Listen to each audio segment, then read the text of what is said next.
Bismillah,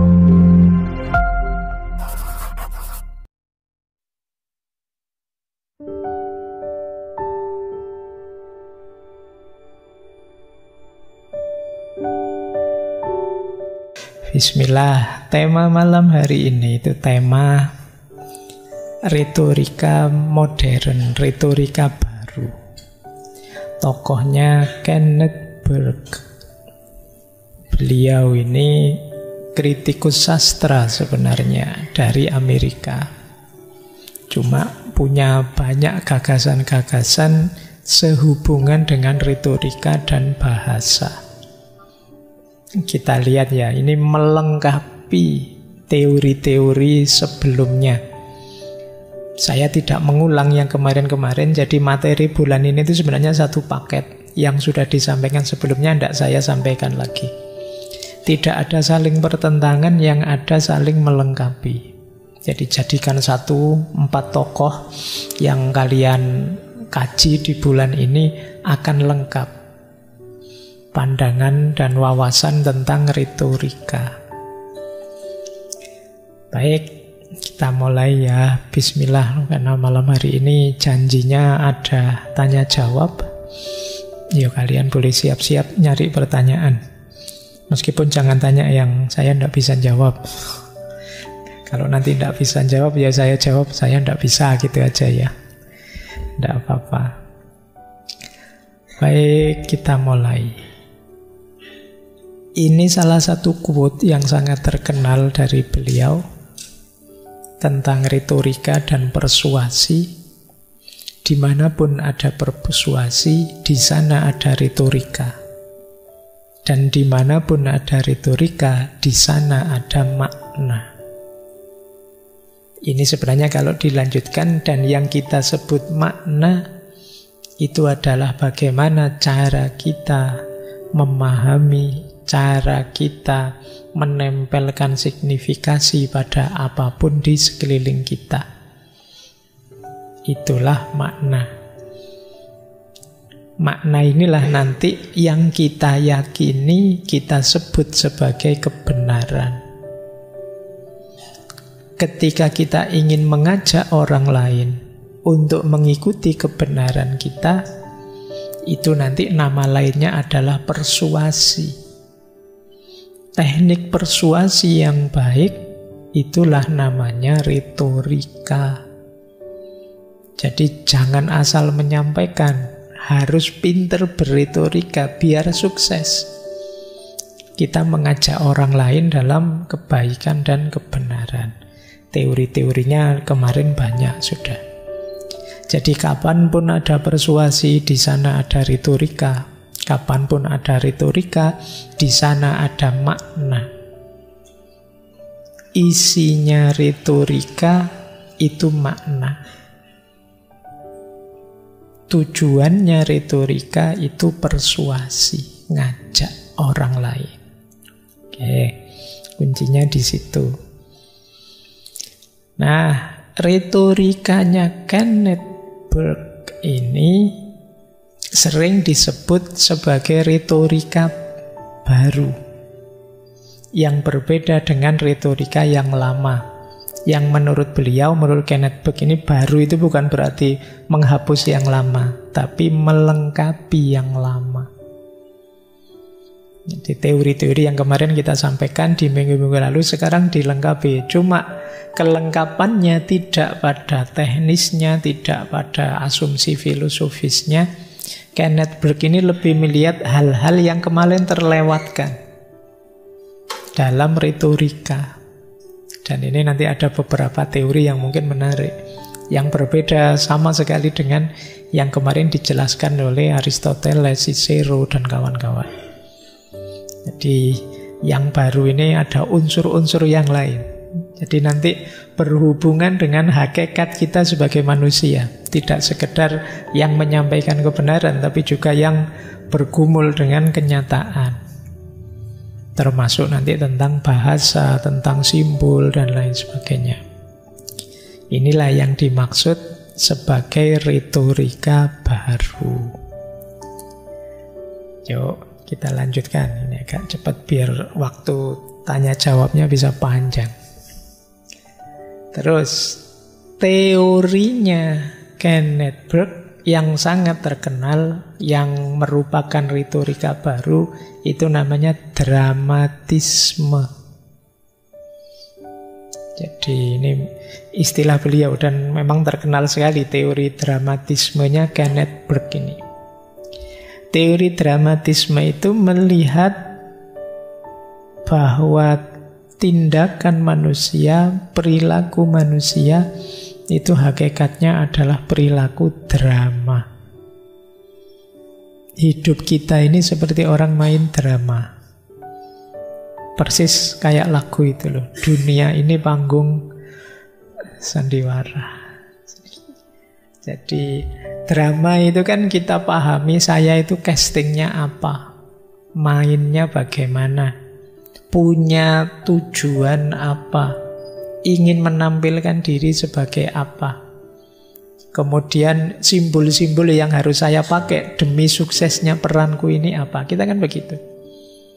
Teman-teman misalnya datang ke ngaji ini malam hari ini, itu kan teman-teman sudah mengcasting dirinya, saya ke sana itu cuma hadir saja peserta ngaji. Saya jangan terlalu menyolok karena saya gampang ngantuk. Maka saya harus pakai baju yang kayak gimana, duduk di sebelah mana, nanti saya harus diam saja, jangan longak-longok biar tidak dilihat. Ini kan kita ngatur sendiri adegan kita, peran kita apa, simbol-simbol yang kita pakai apa. Atau ada, wah, saya pingin ngaji, saya pingin dapat banyak, maka saya harus duduk di depan, justru saya harus nyolok, sopo ngerti nanti ada yang moto, ada yang nge-share fotonya, wajah saya kelihatan, nanti kalau ada yang di kan macam-macam orang mengcasting dirinya sesuai peran yang akan dimainkan. Itu kalau drama. Kehidupan kita itu mirip seperti itu. Nanti orang yang mau berretorika, menyampaikan kebenaran, itu harus paham ini. Jadi seperti saya menyampaikan pada kalian misalnya materi malam hari ini pasnya gimana ya menyampaikannya. Itu kan saya harus paham casting kalian, harus paham seperti apa gaya kalian, konteks kalian. Saya tahu sebagian besar yang hadir ini mahasiswa misalnya. Ya kadang saya ngasih contohnya itu saja sehubungan dengan dunia mahasiswa. Itu cara retorika dengan menangkap drama yang kalian mainkan. Mungkin beda kalau audiennya bapak-bapak, ibu-ibu, simbah-simbah, atau anak-anak kecil TPA. Kalau saya ngomongnya kayak gini, ya bubar anak kecil-kecilnya.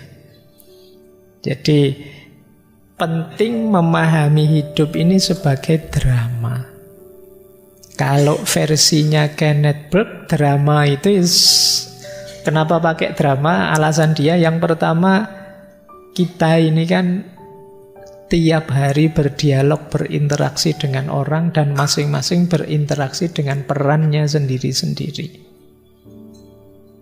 Kemudian yang kedua, drama itu kan ada tipenya, ada genrenya. Komedi kah, musikal kah, melodrama kah, apakah? Kayak kita hari ini mungkin temanya filsafat, wak, mikir yang serius, itu kan ada temanya. Kalau pas dengan temen, oh ini komedi ini, guyon, kemudian santai-santai. Kalau pas bareng pacarmu, bareng yangmu, oh ini tema romantis ini. Kalau pas bareng orang tua, wah ini tema berbakti pada orang tua. Kalau pas di rumah malam-malam sendirian, tidak ada siapa-siapa, film horor ini mesti. Orang kan punya temanya sendiri-sendiri. Jadi hidup kita ini dari drama ke drama. Jadi kita saling berdialog, saling berinteraksi dengan permainan kita masing-masing. Dan yang ketiga, drama itu kita mainkan kan ketika berhadapan dengan orang lain. Kita itu kan ya ndak mikir casting kita apa kalau pas sendirian kan. Kita mulai mikir peranku apa, posisiku sebagai apa, itu kan ketika berhadapan dengan orang lain. Mau tidak mau, disitulah terjadi, kata Kenneth Burt, persuasi. Jadi kita tidak pernah memidatokan kebenaran kita pada orang lain. Tapi ketika kita berinteraksi dengan orang, ketika kita menyampaikan gagasan, keinginan kita, itu sama saja kayak orang pidato. Sebenarnya aktivitas itu juga jenisnya persuasi. Ngajak orang lain agar setuju dengan kita, agar mau dengan kebenaran yang kita bawa. Jadi, itulah kenapa nanti teori dasarnya Kenneth Burt disebut dengan dramatisme. Oke ya, dramatisme bukan dramatisasi ya. Kalau dramatisasi itu kan ya biasa-biasa tapi didramatisir. Sakit sedikit saja kayak sakit luar biasa. Itu namanya dramatisasi. Tapi kalau dramatisme itu ya memang melihat hidup ini acting saja. Ada drama-drama, ada peran, ada ekspresi yang kita mainkan. Bahkan nanti di antara konsep dramatismenya Kenneth Burt ada konsep namanya viktimisasi. Viktimisasi itu mirip kalau kita hari ini pakai playing victim. Kadang-kadang kita bermain biar jadi perhatiannya orang, itu kita menampakkan diri bahwa aku korban. Atau ada lagi konsep selain playing victim, ada konsep scapegoat. Scapegoat itu mencari kambing hitam, bahwa aku tidak salah kok, yang salah mesti orang lain. Nah ini drama-drama semacam ini sering kita mainkan. Nah kita yang sedang berorasi, mempersuasi orang, harus paham hal-hal semacam ini. Yang pertama biar tidak terjebak, yang kedua biar bisa mengambil retorika yang pas. Jadi kalau kalian berhadapan dengan temanmu, pahami dia, oh dia ini sedang bermain drama sebagai apa di depanku. Berarti kalau aku ingin mempersuasi dia, retorika bagaimana yang pas untuk mengajak dia. Oh teman saya yang satu ini Pak, gaya aktingnya mesti narsis. Merasa diri besar, merasa diri penting, selalu cerita kehebatannya. Wah, kalau menghadapi orang seperti ini gampang untuk mempersuasi dia. Puji saja dia, besarkan dia. Wah, nanti mesti manut itu. Karena orang narsis itu kan gampang, cara mengambil hatinya dipuji saja. Wah, kamu hebat sekali ya. Kamu kok tambah cakep ya, tiap hari tidak pernah ketemu. Kayak gini seneng melawan orang begitu. Ini namanya retorika. Nah, kalau teman yang ini cengengesan, cueknya luar biasa misalnya. Nah, itu nanti treatmentnya mesti beda. Kalau teman yang ini pemarahnya luar biasa. Nah, ini pemahaman kita terhadap apa yang dimainkan, dia ekspresikan. Nah, asumsinya apa? Bagaimana sih kita membaca pola drama dalam hidup itu? Kalau menurut Kenneth Burt, perhatikan 3 asumsi. Yang pertama, manusia itu animal symbolikum. Animal symbolikum itu, animal itu binatang yang fokus dengan simbol-simbol, tiap hari bermain dengan simbol. Apapun yang kita ekspresikan, itu biasanya bentuknya adalah simbol. Apa saja, bahkan sampai warna baju, sampai model potongan baju, sampai model rambut, sampai apapun. Biasanya kita memaknai sendiri. Mas, sekarang gondrong ya, enggak apa-apa, biar koyok filosof saya tak gondrong misalnya. Padahal sekedar gondrong kita maknai sebagai gaya-gaya filosof. Ini simbol. Misalnya apa? Minum. Kenapa sih kok saya selalu dikasih minum 2? Itu mungkin bagian dari simbol penghargaan. Oh, Pak Faiz masuk cuma 1 ya 2 lah, meskipun kadang diminum setengah dari yang 1 itu, yang 1 tidak keminum misalnya, tapi yo tidak pantas A1. Ini simbol. Jadi apapun simbol. Kalian kemana-mana bawa pulpen, ya bila kelihatan intelek Pak, kayak mahasiswa. Itu kan simbol. Zaman saya dulu begitu. Zaman angkatan saya masih naik mikrolet, naik bis kota, itu harus pakai sepatu dan bawa pulpen. Kalau enggak begitu, enggak dianggap mahasiswa dan bayar utuh. Itu pun sering debat sama keneknya. Mahasiswa tenan kok, tenan. Jadi kita ini setiap hari dari simbol ke simbol. Apapun itu. Simbol itu kan sesuatu yang kita maknai. Jadi kenyataannya tidak membunyikan dirinya, tapi ada makna di balik kenyataan itu. Kalau saya pakai jas kayak gini, itu kan biasanya kamu tidak sekedar bilang, wah Pak Faiz pakai jas dingin, mungkin kan tidak begitu. Wah mungkin gaya sekarang ya, wah mungkin ikut tren sekarang ya, ada banyak makna dari sekedar jas. Jadi hidup kita ini serba simbol. Makanya kalau kalian membaca postingan, menanggapi postingannya temanmu, jangan lugu hanya dibaca bunyinya atau dilihat emotikonnya. Pahami yang tidak tertulis, tidak terungkap. Kenapa? Karena manusia itu animal symbolikum.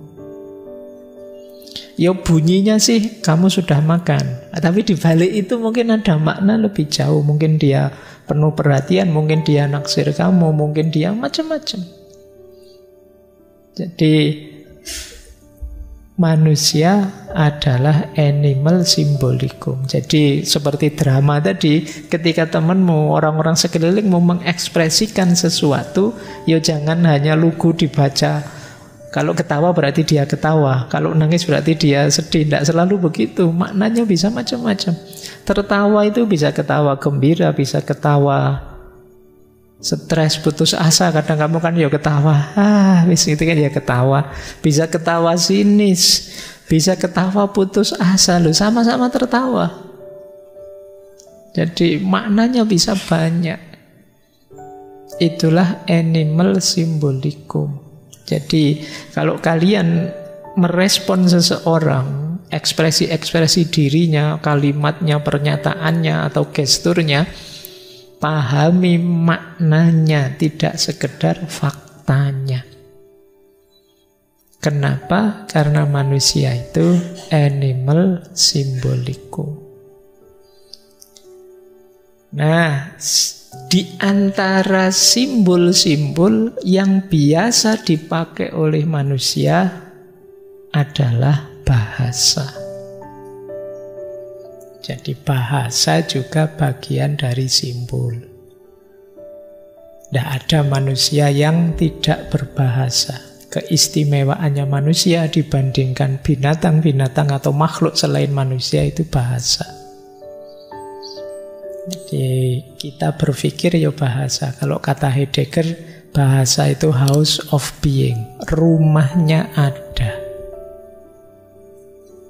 Kalian boleh cari satu hal di dunia ini yang tidak ada bahasanya, pasti tidak akan nemu.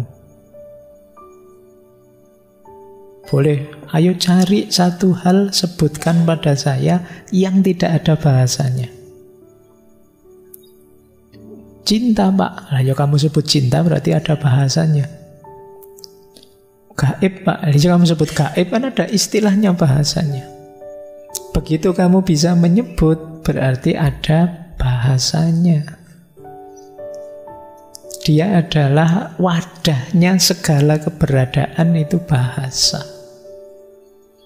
Ini namanya kacamata, ini namanya laptop, ini namanya taplak, itu namanya lampu, semua ada bahasanya.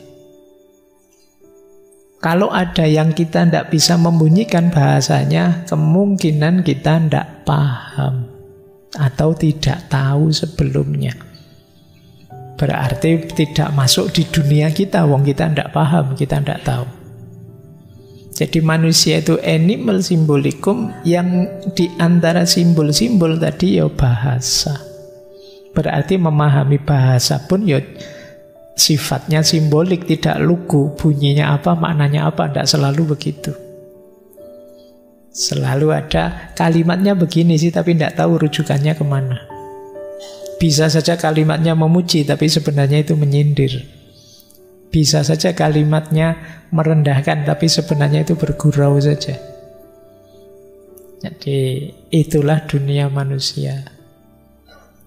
Itu asumsi kedua tentang dramatisme. Jadi manusia itu simbolik dan kebahasaan yang jadi karakternya.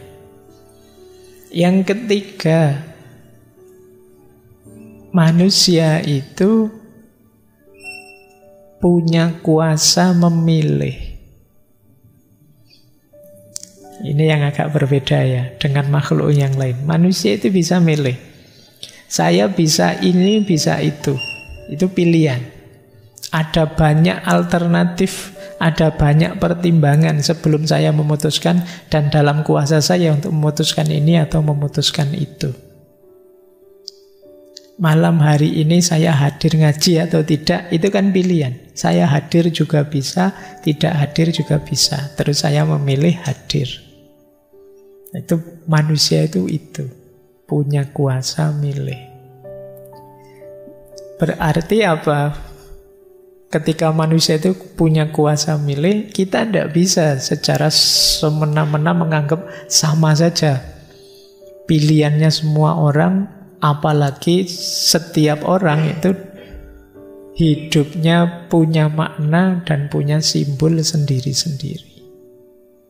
Bisa saja simbol-simbol dari saya maknanya beda dengan pemaknaan kalian. Bisa saja menurut saya bagus, menurut kalian tidak bagus. Menurut saya bagus, maka saya pilih. Menurutmu tidak bagus, maka kamu tidak setuju. Ini nanti berhubungan dalam retorika. Maka kalau kalian ingin dipahami dan diterima, kalian harus mempertimbangkan audien ketika berretorika menyampaikan kebenaran. Tapi kalau kalian prinsipmu, ya pokoknya saya begini, terserah lah Pak, saya sampaikan ini menurut saya benar, titik. Oh ya sudah ya, kalau sudah itu jangan marah kalau orang tidak setuju denganmu, kalau orang beda pendapat denganmu. Jadi ini asumsinya dramatisme. Yang pertama simbol, yang kedua bahasa, dan yang ketiga pilihan. Lanjut. Nah, ada kalimat menarik dari Kenneth Burke tentang manusia tadi. Jadi beliau punya kalimat menarik. Manusia itu adalah hewan yang menggunakan simbol. Tadi sudah saya jelaskan ya. Yang kedua unik. Manusia itu penemu hal-hal yang negatif. Manusialah yang bisa nyimpang, bisa nyeleweng, bisa nabrak fitrahnya sendiri dan lain sebagainya. Maka manusia penemu hal-hal yang negatif. Manusialah yang bisa bohong, yang bisa berkhianat, yang bisa curang, yang bisa... Dialah penemu hal-hal yang negatif. Kalau yang selain manusia kan enggak. Binatang itu setia. Binatang itu tidak bohong, sesuai fitrahnya. Selalu lurus bagaimana adanya. Tapi yang bisa nyeleweng, bisa bohong, bisa tidak sama dengan fitrahnya manusia. Maka manusia oleh Kenneth Burke disebut penemu hal-hal yang negatif. Terus manusia berjarak dari kondisi alamiahnya karena alat-alat yang dibuatnya sendiri. Kalau ini tidak perlu saya jelaskan, kalian ngalami sendiri bagaimana hidup kita tambah lama tambah tidak alami, tambah tidak natural. Dalam banyak aspek, dalam banyak hal. Kemudian, ya kan sekarang banyak teknologi-teknologi yang ya mungkin semacam menjauhkan kita dari yang alami-alami. Makan saja misalnya. Sekarang ada ekstrak makanan, ada perasa. Sebenarnya bentuknya apa, tidak ada hubungannya dengan durian, dikasih perasa durian, rasanya kayak durian. Ada ekstrak makanan, kamu yang males makan sayur-sayuran nanti ada ekstraknya. Yang penting dapat zat-zatnya saja, sayur-sayuran saja dan lain sebagainya. Zaman saya mahasiswa dulu, saya lupa itu ada koran yang memuat profilnya manusia masa depan. Jadi manusia masa depan itu ya karena situasi tidak alami tadi digambarkan kepalanya besar, badannya kecil, jari-jarinya panjang, matanya melotot, mulutnya maju, jadi kayak mencucu gitu. Alasannya apa? Badannya kecil karena jarang olahraga, tiap hari rebahan pegang HP.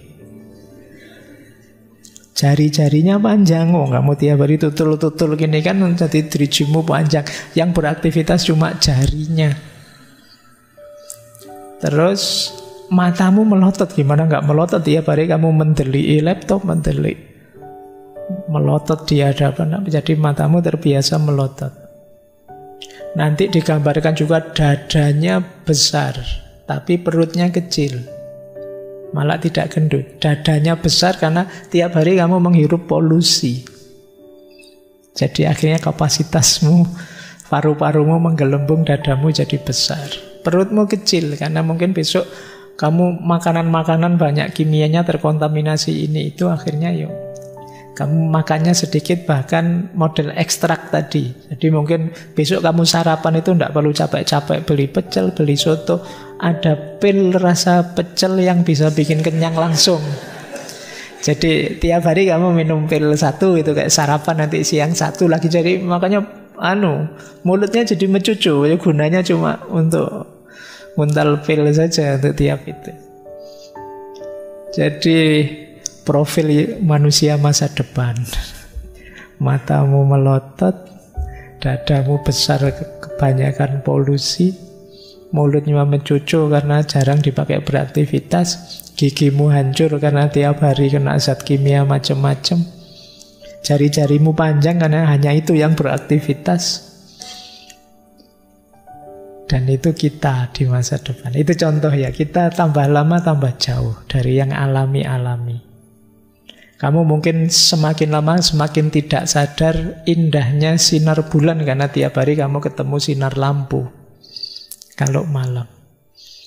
Jadi mungkin kadang kamu kaget, wah indah sekali ya. Kamu ngertinya itu kalau pas rekreasi ke pantai mana, ke gunung mana. Padahal di rumahmu mungkin juga ada, tapi jarang kamu sadari. Nah itu kata Kenneth Bok ya, manusia tambah berjarak. Kemudian yang menggerakkan kita sebagian besar adalah hal-hal yang negatif. Kita melakukan ini karena takut ini, takut itu. Ketakutan-ketakutan kita itulah yang lebih banyak menggerakkan kita. Dan yang terakhir, kita membusuk dalam mimpi kesempurnaan, kata Kenneth Bok. Kita ingin sempurna, kita ingin tanpa celah, kita ingin tidak ada kelemahan apapun. Dan itu menghancurkan kita. Makanya belakangan banyak tingkat stres. Orang sulit menghadapi masalah, tidak kuat menanggung beban permasalahan. Karena dia punya visi sempurna. Ada kurang sedikit saja, ada cacat sedikit saja, dia tidak kuat menanggungnya. Ada mahasiswa yang bunuh diri karena skripsinya tidak selesai-selesai misalnya. Itu bagi dia mungkin beban yang sangat berat. Padahal di sini mungkin banyak yang tidak lulus-lulus, santai aja. Tapi ada di antara kita yang itu beban. Nah, itu yang disebut membusuk dengan impian kesempurnaan. Apa-apa ingin perfect. Sehingga ketika ada cacat sedikit saja, kita drop.